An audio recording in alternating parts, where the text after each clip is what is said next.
Hayat Gamouche, vous êtes la présidente et cofondatrice de la marque de cosmétiques Floral Naturel Lavizoé Paris. C'est donc un voyage retour aux sources au Maroc qui vous a inspiré avec votre sœur à créer Lavizoé. Alors une de vos créations principales qu'on en a pu découvrir est le sérum à la rose du Maroc dont vous venez de parler. Qu'est-ce que la rose marocaine a de plus que les autres roses? Eh bien oui, la rose marocaine, en fait le Maroc c'est le troisième producteur de cette rose qui s'appelle la rose de Damas, Rosa damascena. C'est une catégorie de rose, c'est une des roses les plus anciennes qu'on peut trouver pas mal dans le domaine de la parfumerie, parce qu'elle a une huile essentielle qui est assez odorante et assez riche. Et elle est très riche en fait en composés aromatiques qui lui donnent aussi ses bienfaits.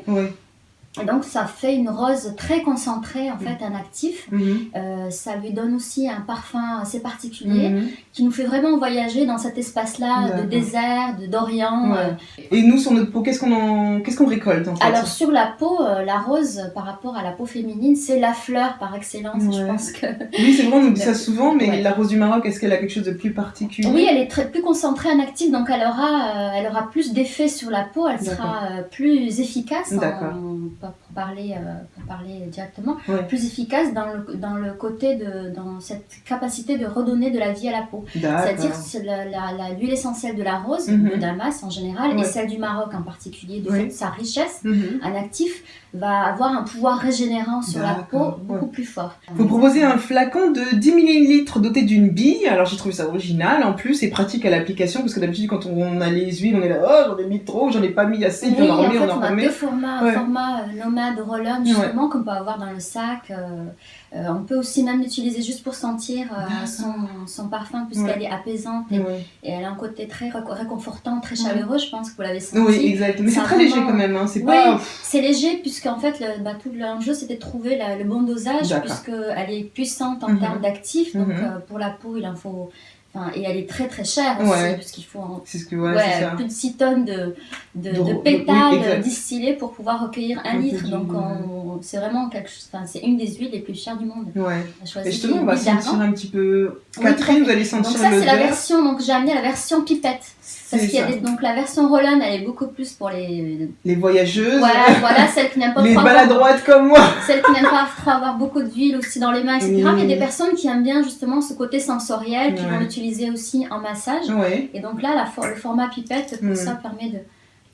Ah, c'est bien aussi le format pipette, parce que ce côté où il y a la goutte, vous avez certaines huiles. Exactement, faut attendre combien de Voilà, on peut appuyer un petit peu. Alors c'est là où on peut appuyer. Et surtout pour le roll-on, est-ce que vous avez des conseils d'application? Parce que j'imagine qu'on masse en même temps. Oui, donc en fait on l'applique sur 3 zones. On l'applique au niveau en haut des pommettes, en fait. À ce niveau-là, on l'applique autour de là où en fait on a des petites ridules, au niveau autour de la bouche. Un petit peu sur le front, et au niveau du cou, on peut faire deux petits sticks ici. Et après on procède à un massage un peu pour monter du bas vers le haut, pour stimuler la circulation. Et donc tout ce côté massage va faire pénétrer l'huile essentielle sur la base d'huile d'argan. Et donc l'huile d'argan ici elle a pour objectif de vraiment véhiculer les actifs de la fleur. Qu'est-ce que vous pensez de l'odeur, Catherine? Moi j'adore parce qu'en fait c'est assez puissant, que ça n'est pas gras. Oui, c'est ça.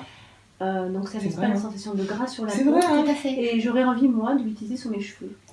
On peut, c'est un luxe. C'est clair, parce que la quantité... Et je trouve que masser, puis alors en plus comme vous chauffez un peu la peau, forcément, ça prend... Ça stimule d'autant plus, ça pénètre d'autant plus. On peut mettre sur les poings par exemple, des choses comme ça, non? Oui, alors c'est un petit luxe je dirais, parce que l'huile essentielle de la rose c'est tellement cher. Et puis c'est très précieux, mais c'est vrai qu'on peut l'utiliser un petit chouï sur les cheveux, c'est super. Quand on a un rendez-vous important, on peut en mettre un peu sur les cheveux.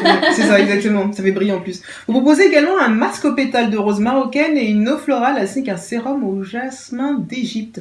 D'autres créations à venir prochainement à base d'autres fleurs? Oui, alors l'idée, après c'est vrai que l'autre fleur qui nous appelle, en fait l'idée c'est qu'une fois que j'ai découvert que le Maroc avait cette rose, et le Maroc avait beaucoup d'autres aussi fleurs, notamment le jasmin, la fleur d'oranger, etc.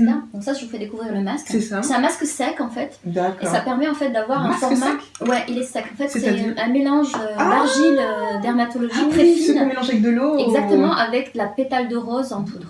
D'accord. Donc là, on est sur un soin plutôt purifiant, nettoyant, et en même temps qui va redonner un peu de la bonne texture à la peau grâce à la pétale de rose. D'accord. Donc là, en gros, on nettoie avec le masque, on hydrate avec l'eau et puis on nourrit avec le sérum. Et on est vraiment sur 3 soins très essentiels qui reviennent un peu au basique. Et, Catherine, je pense, sera d'accord avec moi, du geste, quand on fait un geste beauté, qu'est-ce qu'on fait? Soit on hydrate. Aujourd'hui, on a des produits qui font un peu tout.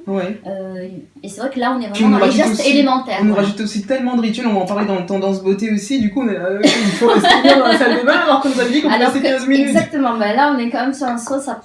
Le masque, justement, il a les grains donc, de l'argile qu'on a sélectionné. C'est aussi vraiment une argile très très fine de qualité qui vient de la région de Fès, qui est très connue pour les minerais d'argile. Et donc en fait c'est un masque qui va agir 3 minutes maxi. Donc on ne le laisse pas plus longtemps. Parce que dès que ça commence à sécher. Parce qu'en fait comme c'est très fin, ça tout de suite ça va absorber les impuretés avec l'argile et redonner un petit peu la texture veloutée grâce à la pétale de rose. Et puis vous parliez juste d'une fleur sur laquelle vous étiez en train de travailler. Ouais, le jasmin. Le jasmin d'Égypte. Mais ça c'est déjà sorti, mais il y en a une autre, vous disiez juste... Oui, en fait on va sortir la collection et puis la prochaine, on espère, ça sera la fleur d'oranger. Voilà, la fleur d'oranger. Les bénéfices de la fleur d'oranger sur la peau? En fait, les bénéfices, c'est vraiment un côté dynamisant. La fleur d'oranger, sa capacité, c'est que ça réveille, ça booste, ça dynamise. Ok, super. Info et boutique à partir de 13,90€ pour l'eau de rose du Maroc, ainsi que des coffrets à partir de 79,90€ uniquement sur lavisoweb.com. Ouais, lavisoweb.com, et on travaille avec des instituts de beauté indépendants qui sont dans cette démarche aussi de respect de la terre, de commerce équitable, et puis d'utiliser des soins vraiment au plus proche du vivant, qui ne sont pas du tout transformés. C'est vraiment, on fait des assemblages, ce qui permet de garder les actifs vivants et du coup d'avoir un effet sur la peau directement. Fleur d'oranger cette année? Non, ça sera plutôt là. On va finaliser le jasmin d'Égypte. Et puis la fleur d'oranger, d'ici, je pense, 1 ou 2 ans. C'est clair. Merci beaucoup, Hayat.